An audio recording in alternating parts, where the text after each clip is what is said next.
Haring Bangis, ano ba dapat unahin? Bulk or cuts? Okay, yan. Magandang tanong yan. Daming nalilito dyan kung ano ba dapat mong unahin.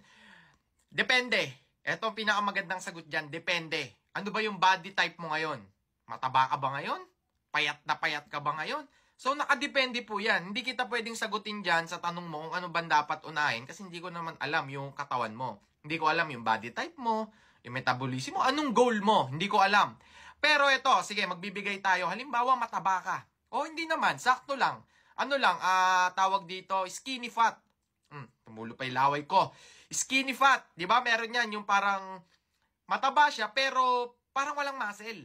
Ang daming ganyan. Actually ako, skinny fat ako. Nanggaling ako sa skinny fat. Yung skinny fat ay sobrang hirap niyan. Alam nyo ba kung bakit? Kasi walang muscle yan, mga skinny fat. Puro taba. Mataba, kaya nga skinny fat eh. Payat ka, tapos may mga taba ka. Parang complicated, di ba? Skinny fat po tawag doon. May makikita kayong ganyan, yung mga parang yung katawan nila mahina. Walang sports. Maraming ganyan, mga kabataan ngayon. Ganyan din ako dati, wala kasi ako sports eh. So kung skinny fat ka, mapapayo ko sa'yo. Unahin mo pong mag-cuts. Ako, promise, ako talaga, cuts talaga inuna ko. Hindi ako nag-bulking, okay? Kasi, hindi ko pa kasi nakikita yung muscle ko eh. So pag nag-bulking ako, parang taba lang yung sa akin, taba lang yung lumalaki. Kasi, hindi eh, skinny fat ako eh, wala pa ako masyadong muscle eh. So ang ginawa ko, nag-diet ako. Nag-diet ako, nagpa-cuts ako. Ngayon, nung natutuyo ako, nakikita ko, lumalabas yung cuts ko, nakikita ko na yung muscle ko. Okay? Pero kasi, ang pangit kasi pag inuna mo yung bulking, tas skinny fat ka. Ang pangit eh, parang, wala eh, parang alam mo yung katawan mo na tumataba ka lang, tas, ang pangit talaga guys. Hindi ko ma-explain eh, basta, ako talaga, pag skinny fat yung katawan mo, unahin mo yung cuts, okay? In short.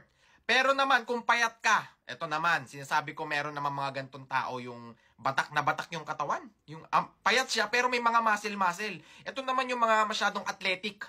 Okay, maraming sports, nagbabasketball, kung ano-anong ginagawa sa buhay. Payat lang sila, pero makikita mo na may shape na may muscle. Yung parang bato-bato. Ang magandang gawin mo, pag ganun yung katawan mo, bulk naman. Okay? Bulk, palakihin mo yung muscle mo, kumain ka ng kumain, mag-gym ka. Okay, kahit yung iba, kahit di na mag-gym, pag ganun yung katawan, kain lang ng kain, gumaganda na yung katawan eh. Yun po yung mga magagandang genetics, okay? Kala nyo lang pang construction worker yung katawan, pero ang ganda ng genetics na ganun, guys. Ako hirap na hirap talaga ako magpaganda ng katawan. Galing ako skinny fat, so hindi ko alam gagawin ko. Ang tagal ko na nag-gym, pero walang pagbabago eh. So, yan, mapapayo ko sa mga skinny fat, tiyaga lang talaga. Kung gusto mong gumanda yung katawan mo, talagang dapat tiyagain mo yan dahil hindi tayo nabigyan ng magandang genetics. Talagang grind ang kailangan natin. Kailangan natin mag-build. Kailangan natin mag-build ng muscle. Okay? Hindi natin yan nakuha sa mga ninuno natin.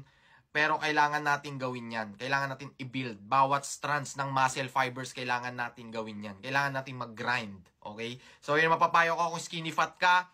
Unahin mo muna yung cut. Pero kung bato-bato na yung katawan mo, syempre mag-bulk ka na. So, ayan.